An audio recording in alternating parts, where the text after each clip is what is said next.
these programs. I have done 2. Randy Rabin has done 1. Our district attorney, Mr. Suggs, has done a program, and Marianne Schweers. So if you have a moment later on today, take a look at those.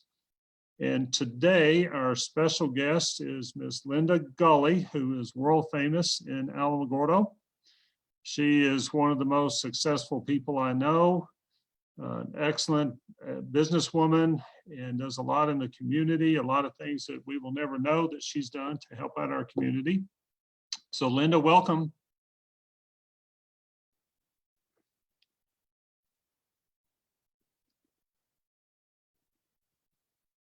Okay, Michelle, I cannot hear what Linda's saying. I said, thank you. Can you hear me? Yes, now? I hear you fine. Great. Thank you, Linda.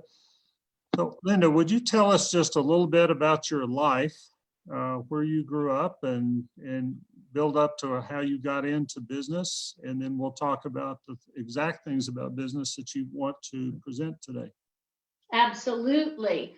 Out of my family, we are the only people, my dad side of the family, that are here landlocked. All my relatives are either in Norway or Seattle or Alaska. My dad contracted TB as a young man and was sent to New Mexico to Fort Stanton, where my sister and I were born.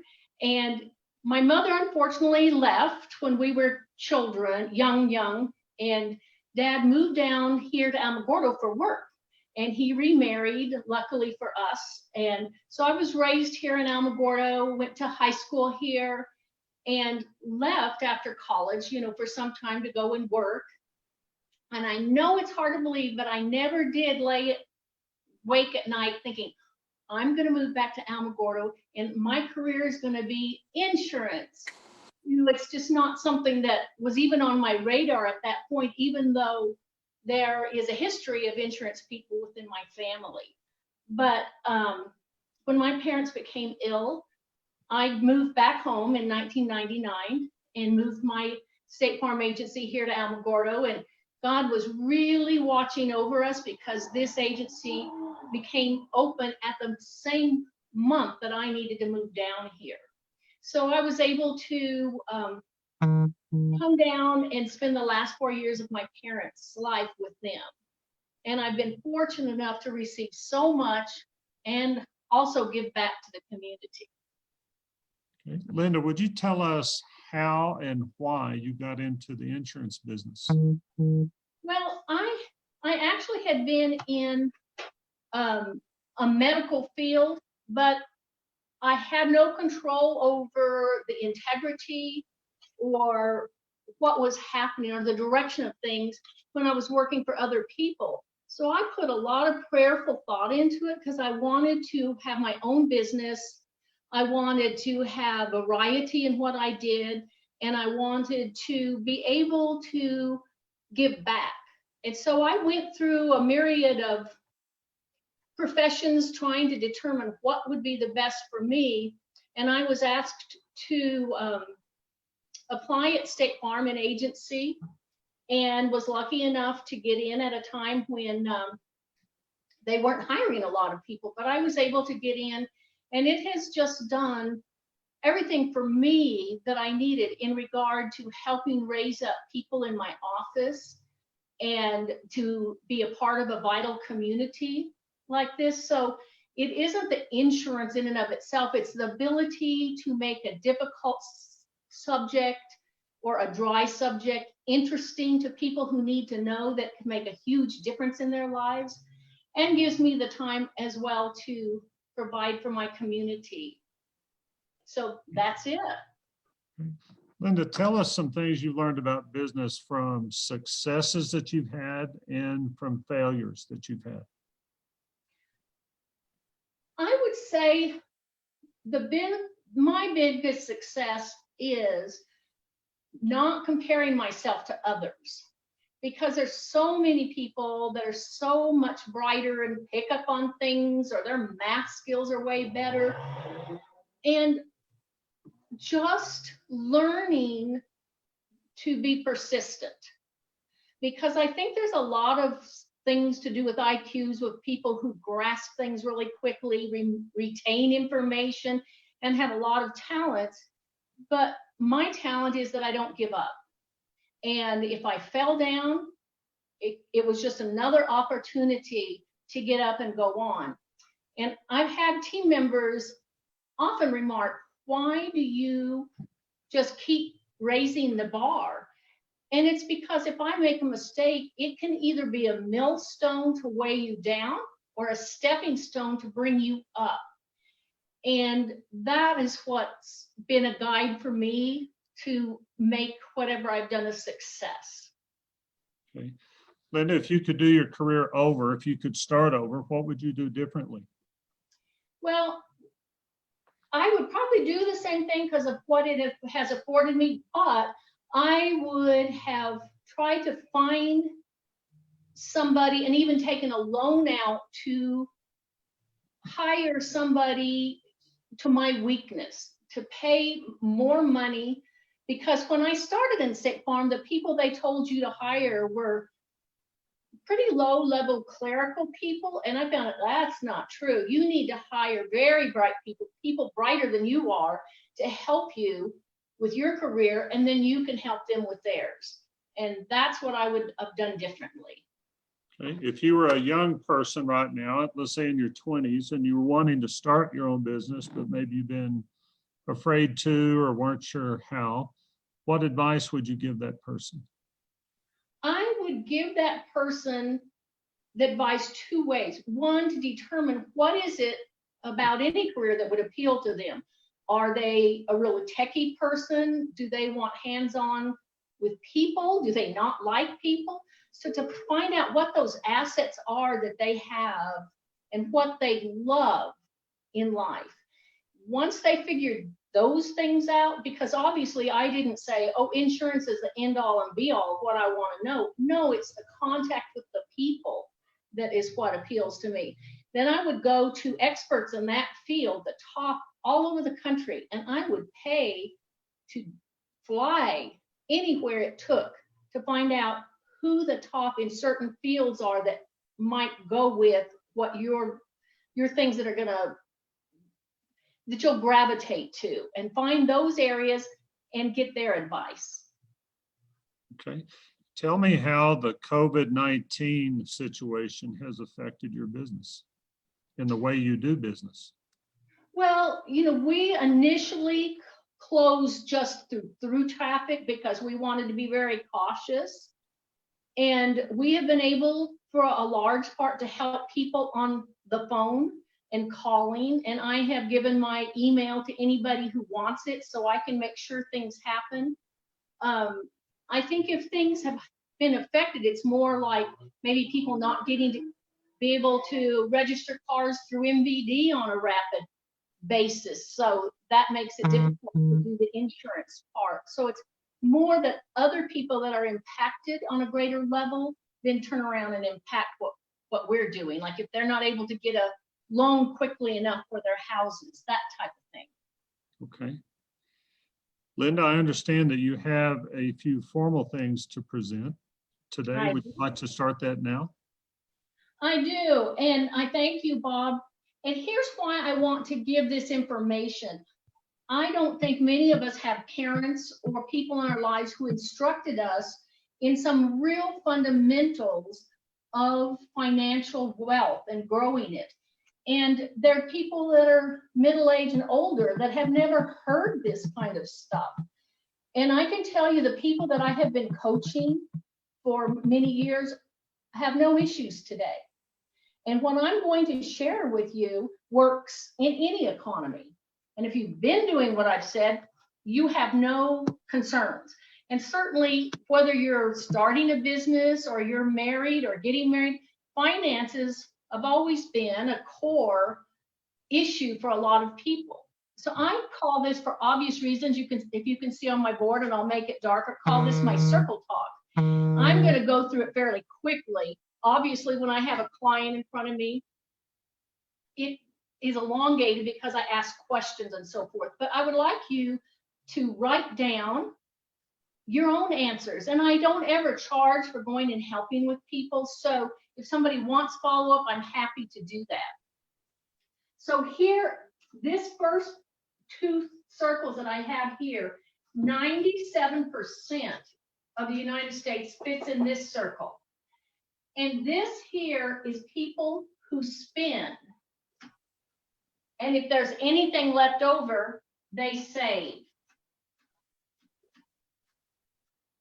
So what's wrong with this problem here? There's hardly ever anything left over. So we have a big gap here. And of course, then that leaves this percentile here of people, about 3% who save and then they spend. And this was, even this attitude or this idea was in concept when my grandparents and parents were coming up in the business world. And unfortunately, America has gotten so far away from that, and that's why we're a debtor nation. And I want everybody I work with to come out of this circle and go into the save and then spend circle. And I'm going to talk about 3 different areas of wealth accumulation, but we're going to spend the most amount of time in this first circle. And this first circle is the bank or liquid cash. And the reason this is most important will become especially more relevant today than it might have been even 2 months ago. Everybody, not immediately, but the goal should be to have 6 months of cash, liquid in the bank for emergencies. And that 6 months is what the necessary things it takes for them to live, their mortgage or their rent and the food and so forth, not trips, not fun things. And when you get that here, that is your goal, to have 6 months. So right now, if everybody who's listening to this or your children or whomever you want to share this with had 6 months total liquid to rely on while we're going through this period, I think they would sleep a little easier. So what we want to know is, how do we get that going? But one of the things I wanted to share is there are some patterns of people who are millionaires and who can accumulate money and what they do differently than people who can't and don't. And one of their first thing is saving and spending. And for me, the number one thing you should spend any of your money on is to tithe. And tithe means setting aside for your church or your whatever project you're doing to help. And because it is the principle of reciprocity, you cannot outgive God. And the more you give, the more you'll see it return to you. I have a friend in town that is pretty wealthy, and they give and they give. And my friend told me, she says, Linda, we try to do more and more and more, and we just keep getting so much back. And it happens for everybody. So that's my number one thing. The next check you should write in doing all of your bills and so forth is a check to yourself. And that's what goes in here. And I love library because you don't have to buy every book. You can, download Kindle books. And there's an old book called Millionaire Next Door, but the concepts are still the same. Just like there's concepts of physics, concepts of how to accumulate wealth don't change. So you need to, whatever amount of money, this is your salary here, whatever amount of money you have coming in the household, you add it up here. You need to decide how much every month, and I don't care if it's $5, it's how to make the habit of what it takes. So if you say, okay, I'm going to buy another latte today, and you buy one every day, if you put that money in here, It just is amazing how quickly that builds up. And you have to have some denial and some discipline. And I don't care what it's going to take that. Denial is not a river in Egypt. It's, if you eat too much, like I have been, you're going to be fat. If you spend too much, you're going to be broke. So you have to set up a discipline. So the next thing I have here is you need more than one saving account. You need a saving.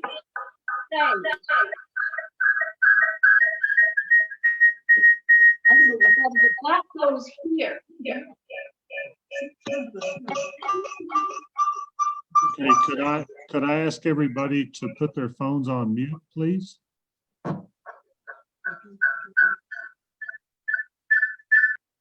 It sounds like seagulls are in New Mexico.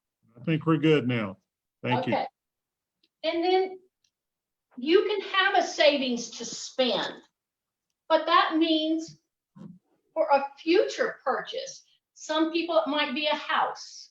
Some people, it may be a trip, but you don't do it until you have the money saved. You save and then spend. Okay?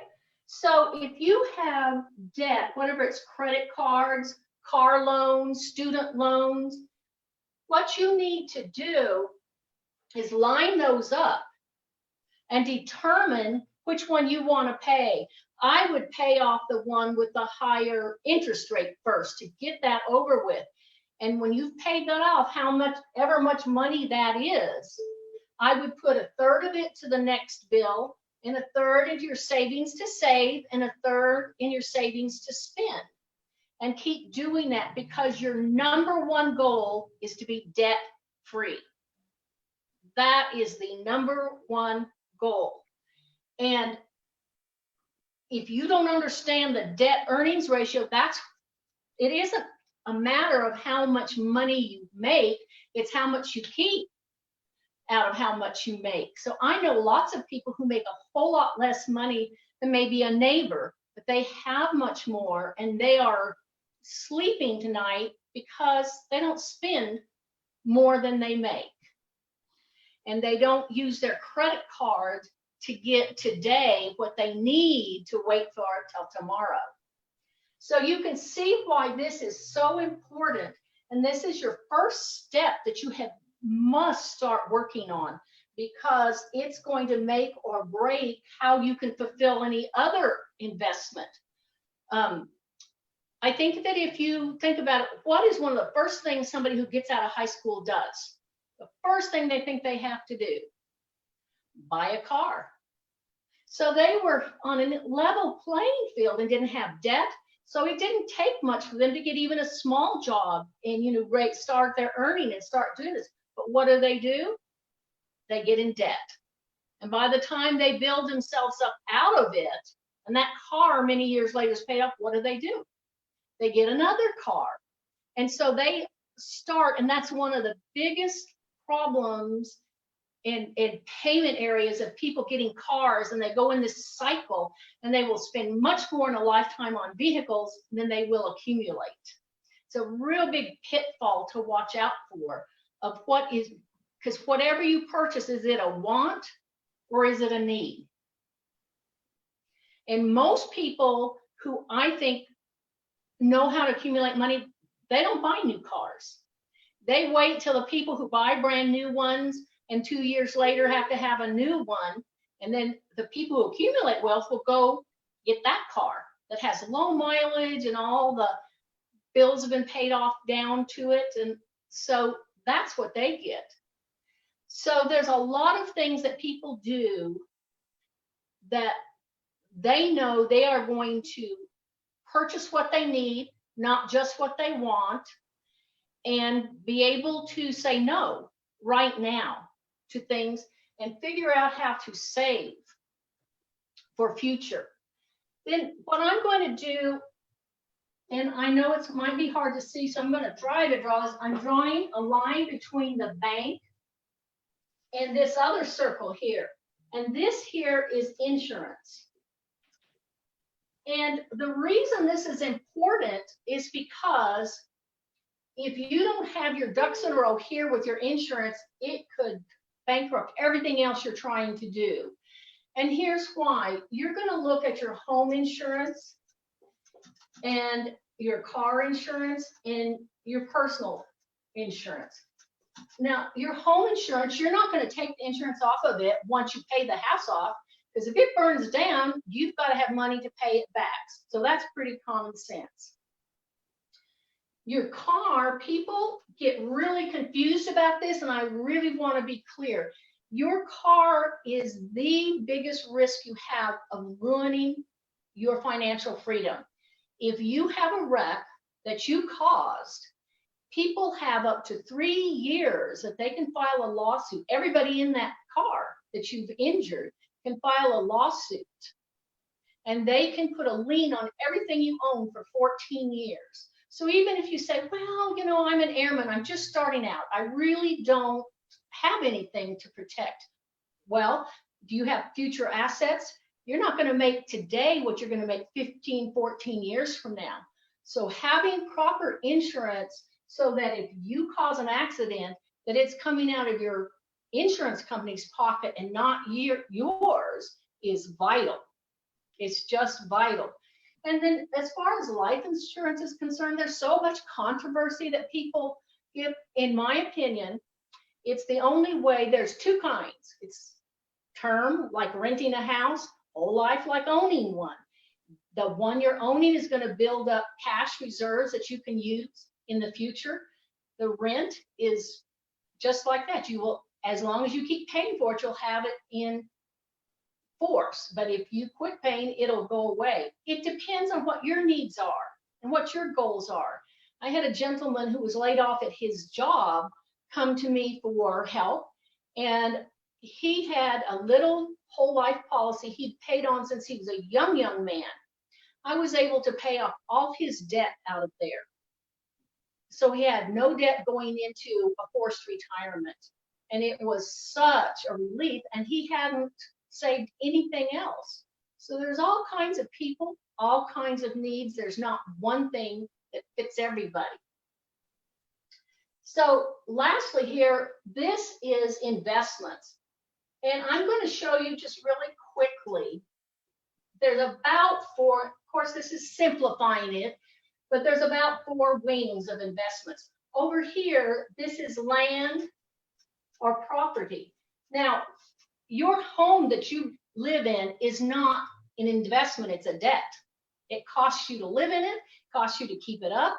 And unless you're renting part of it out, it is not an asset. An asset is something that brings you money. It's an asset to your bank. So I advise young people, if you're going to go out and want to buy your first home, I recommend buying a duplex or a triplex, living in one, and let the other people pay your mortgage, and then move on to bigger things later. And this side of investments is all kinds of things. It could be bonds, it could be stocks, it could be, you know, just whatever kind of things that you want to financially invest in. This is the last place you need to be putting in money. And here's why. You've got over here, this on this side would be like your retirement, 401ks, IRAs, KEOs, those kinds of things. If you need to fill this up first and be working in these areas, this one is last, because let's say that you've got yourself in debt and you haven't come over here and built up your financial plan like you should, and you're in dire straits and you only have money in a stock market, let's say. Well, the problem with it is, as is now, if the stock market goes down and you pull that money out, you've lost that money, and at a lower interest rate. And then you've got to go over here and pay off a high debt. Or at the same time, if you're having to pull this and use this as your liquid emergency, if the stock's gone way up high, you're going to have to pay some hefty taxes on some of the stuff you're doing. So this is last. Once you know and you've gotten, say, whatever you're going to put in your liquid cash every month, and you've got your insurances in place, you know, you want to make sure you have enough to pay your debt of life insurance and pay so your family won't have to suffer if you're not in the equation. You need these things in place before you ever start putting money into another investment. And this wing that I don't talk about and I don't do are like commodities like oil and grain. The only oil I'm interested in is what I fry my tortillas in. This stuff is so speculative that I don't know many people at all that could afford the risk. It's huge. So anyway, what my whole point is, there are systematic ways for you to accumulate wealth. It takes some discipline. It takes some denial. Is it a want or a need? And what order do I need to place these things in? And what you need to do is add up all the debts that you have and what you spend every month. And I'm amazed how many times there are sometimes $1,000 unaccounted for that somebody can't really say, well, I don't know what I'm spending it on because here's my income. And after I pay, I should have. Well, if you take a family of 4 to a fast food restaurant, fast food doesn't mean cheap. I mean, I'm amazed when I take 2 of my grandkids to the movies and popcorn, and it's expensive. And you have to decide, wow, can I buy or get on my computer and show a movie to my kids now and put that money away? Am I going to have a little denial and a little discipline? And that's what it takes. And I love sitting down with people and helping them and see them walking out of their debt to be debt free. And I don't care what anybody tells you if they're investing for you or whatever. Your goal is to be debt free. Your goal isn't to make them debt free. So you have to really ask when somebody's advising you what to do with your money is, what are they doing with theirs? I just think it's such an important and basic understanding. I even had an accountant and his wife come and I talked to them, and his wife said she had never understood any of this before. So I guess they didn't talk a lot or whatever, but I really want to share this with everybody, and I'm happy to answer any questions. Linda, I've got a couple of questions for you. Bet. I know that in the business world, you are around a fair number of people that are wealthy, and Yeah. you're also around people that are not wealthy. Right. Tell me over the years the common characteristics that you see of people in each of those 2 groups. That is a really loaded question in a lot of ways, and I think it's really deep in a lot of ways. I think that a lot of people have an idea that their parents were poor and they should be poor. And just like the situation a lot of people are in now, their attitude is, okay, now I'm going to be broke and I'm not going to find a job. And people, in my opinion, who I see be successful say, okay, what opportunity do I have during this time to use this situation to be a springboard for something that's needed? Where is there an area of need that I can fulfill? And the first thing it is, I believe for me, there is nothing good or intelligent, or I don't even know what other thing to say for me that isn't from God. I'm a perfect example of what he can use because I rely on him. And I think that's a number one thing for me. And your attitude. Where are you allowing yourself to be successful, and where I've seen a lot in this town, people who aren't successful and they always seem to be mad at people who are. I paid for my undergraduate school, and guess what? I went to graduate school. I paid my way through everything. Nobody gave it to me, but I just wouldn't take no for an answer. Okay. Linda, how does somebody go about selecting a good insurance agent? What kinds of things should people look for with that? Well, I think a good insurance agent is one who does have your best interest in mind. I've had people come to me and say, okay, I want to do this. They've asked me, okay, I want to buy this car and I want to do this and I want to have this money. And I will do my best to analyze based on their particular situation, where they're at. And I will tell them, I do not think this is good for you right now. And this is why. And if I can help you get there in the future, I will. As opposed to looking at people as an opportunity to make themselves wealthy. Okay. It is my impression that you are one of the top producing insurance agents in the country. And I would like to know what you think separates you from those that have not been as productive. I think it's very simple. And this is a thing in my office. We say you have to work your ass off, your ASK. People are afraid to ask. And because they feel inferior, that inferiority is, you can just, it's like bleeding in the water.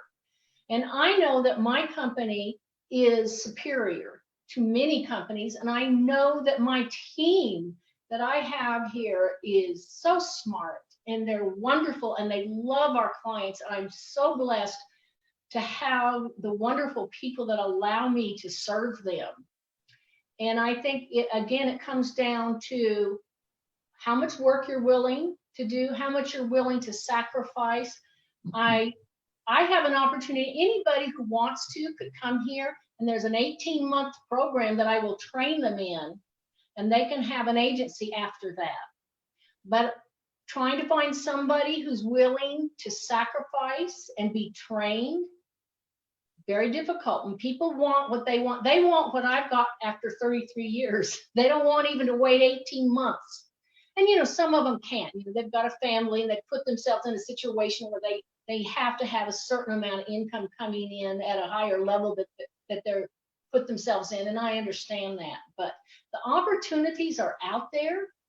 Who will take the risk to go after those opportunities makes the difference. Linda, what role do you think confidence plays in somebody's success? Oh, it's huge. It's huge. You know, if I came up to somebody and said, golly, I'm not sure, I think I have a program, I haven't looked at it a whole lot, but I'm thinking we maybe could do something. Would you mind? Do you think you might? I know you probably don't want to spend the time, but maybe. And then if I said to you,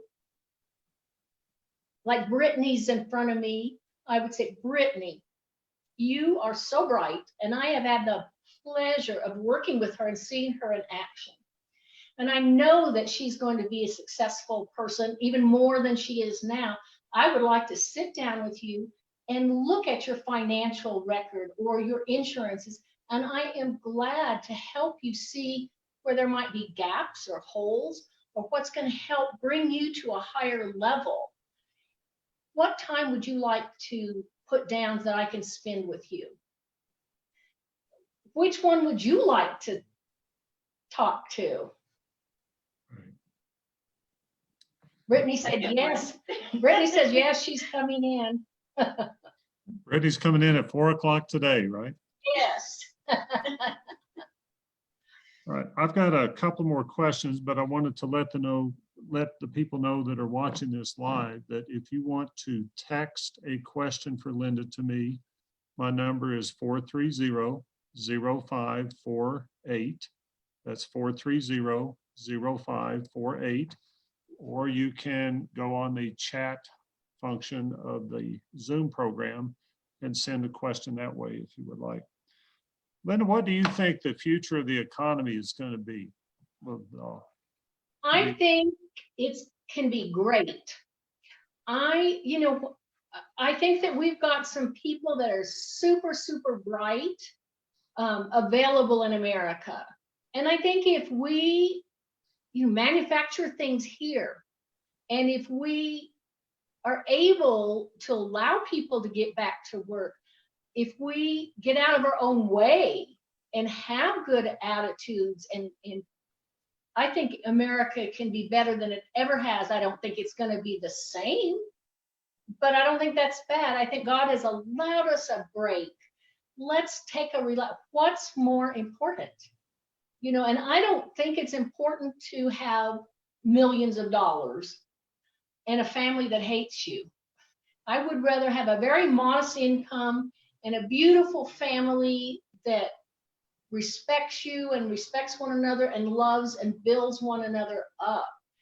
And we've had that opportunity to quit trying to chase after things that aren't important, but to build a foundation of what is important in our lives, and then we'll make America great one by one. Make America great. Make America great. That's a pretty catchy phrase. I know. I just come up with those kinds of things all the time. I'm quick like that. Linda, tell me what you think about the concept of socialism, because we hear a lot about that in the news right now. Oh, it's heartbreaking to me. Heartbreaking. And the concept that for me that really brought it home, and let's say that if you're a young person in your school, or if you have children that are in school, or you're paying for your kids to go to college, and they worked and worked and worked, and they didn't go out at night, and they didn't goof off, and they had to really scrape by to get money to go to school. And the day came for them to graduate, and now all the grades were there. And they said, oh, wait a minute. This other person drank. This other person goofed off. This other person was horrible in school and never paid attention. And you must take your grades and divide them amongst everybody else. Would you do that? And why we think we have to do that in a country like this, I just don't get it. I think the opportunity, and I know the opportunity is there for everybody who wants to take the opportunity. And if you don't, that's okay. But I don't feel like I owe you. If you don't work, you don't eat. And I think it amazes me that there's some pretty well-to-do, and I'm talking like uber money people who live in homes that are surrounded by walls. If you think that's so great, give your money away. That's how I feel about it. Linda, you and I have talked in the past that there are a lot of people in our country that are financially illiterate. They don't understand money. And I wanted to know if you have any particular schools of thought or books that you would recommend for people that might want to learn how to better themselves in that area. Yes, and I think it's a shame, because I do think there's a lot of people who haven't had that opportunity, maybe especially in inner cities and big places where that hasn't necessarily been available, because you don't learn it in school either. And I think that we need to go to basics in our public schools from elementary on. I love going to the school and talking about the concepts of money, because that's where they're going to learn it, and that should be a basic part. And like I said, at the library, The Millionaire Next Door, that book, the other book, Rich Dad, Poor Dad, it talks about a highly educated person versus a street smart person who knows how to make money. And which one do you value more? And what is it that you really want, out of your financial freedom and background? And I'm happy to work with anybody at any level. I don't care who they are. I don't charge. It's just, this is how I give back. And it gives me such pleasure to work with somebody and give him information nobody ever taught me. I had to learn the hard way. I've made every mistake in the book. That's what I know, why I know what they are. And it took me a while to get up and running, but I did. Okay. Linda, you mentioned twice that this book called, you said The Millionaire Next Door, I believe is what you called it. Tell me about that book and why you think that would be important to read. Well, it's an older book. I mean, I have been talking about it for 25 years. And I know it's in the library here because I've checked it out and it's on talking, on cassette or whatever, not, what am I saying? Discs and so forth. But it's the basic principles of some of the concepts I'm talking about came from that, of what do people who have money, who have accumulated it, what do they do different? How do they think? And their goal isn't to live, to be splashy or high. There's none of that stuff. It's just what are some basic fundamentals that are going to bring you from point A to point B to C to D. And if you follow that, it can happen for you too. And one of the things I remember when I read that book many years ago was they talked about the kind of car the average millionaire drives. Yeah. And I thought it would be something very fancy, but it's an F-150 Ford pickup. Yep. So, but they figure out what is the vehicle I need for me to use for whatever I'm doing. But the view outside a windshield of a very, very expensive car is the same view out of not so. And I have a 2015 car, and I bought it 2015. I think it's a 14. And I bought it used. It was incredible. I mean, it was like $35,000 less than when it was brand new. It was crazy. So, and that's what people do. You can buy a new car, but it's such a waste, especially people who turn a car over every couple of years. There's just a lot more things that I want to do than that. Okay.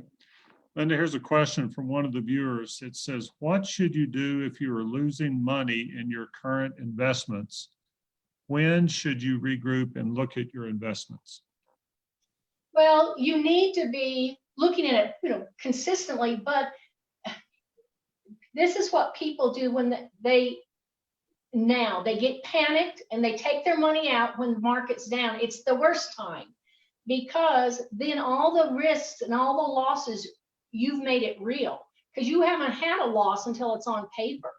And then when the market goes back up, that's when they need to take the money out, when it can be utilized. But nobody should be in the market if it isn't for the long haul. So depending on your age and when you're going to need to take the money, that makes a big difference. But I love for people to do what's called dollar cost averaging. That means set up a monthly amount that you can put in the market, $50 or whatever it is you feel. And then when you go and put that money in the market and the market's so down, you're going to buy a bucket full. And when the market's high, you're going to buy a thimble full. But when you do this over a systematic period of time, you're going to have a lot more shares of whatever it is you're getting into than you would if you just put it in and then wait for something to happen. You consistently put in money month after month and then ride the market up. If you are very, very fearful, you don't need to be in the market in the first place. If you're older and going to need your money within a 5-year period, I think you should have some money in the market so you can take the possibility of a gain, but depends on your age, where you are. Okay, well, that leads into my next question that was just sent to me, which is similar to the first one. It says, what would be the best way to start investing if you are a 40-something-year-old and haven't started investing at all? The best way is to do it quickly. We have a lot of really wonderful people in our community that do well as investors. I think that you can sit down with somebody who's going to explain and see what your risk tolerance is and help you to do a blueprint, more or less. And there are some companies that charge a whole lot of money to do that, which is okay if you make a whole lot of money. And there's other, there's all kinds of different companies, and I think you need to look at how much they're going to charge you, because if you're just starting, you're not going to be putting in a buttload, but you need to be starting with an idea in mind, 100, 200. And one of the things, you need to start with the end in mind. When do you expect to retire? How much are you going to have to live on? How long do you expect to live? And then that's going to give you a snapshot of what you need to be putting away right now.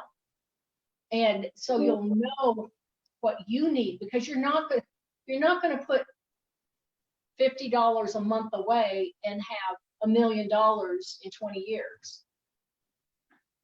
So Linda, tell me some of the characteristics you see of people that retire what I would call comfortably. They might not be overly wealthy, but they're very comfortable.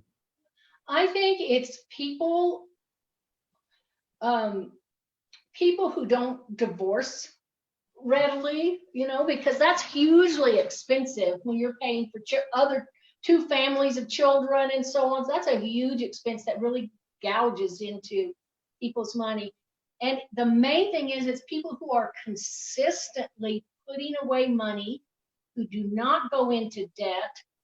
When I'm saying saving your emergency fund, an emergency is not a trip to Las Vegas. That is not an emergency that you really know, and you don't spend for something until you've saved up the money.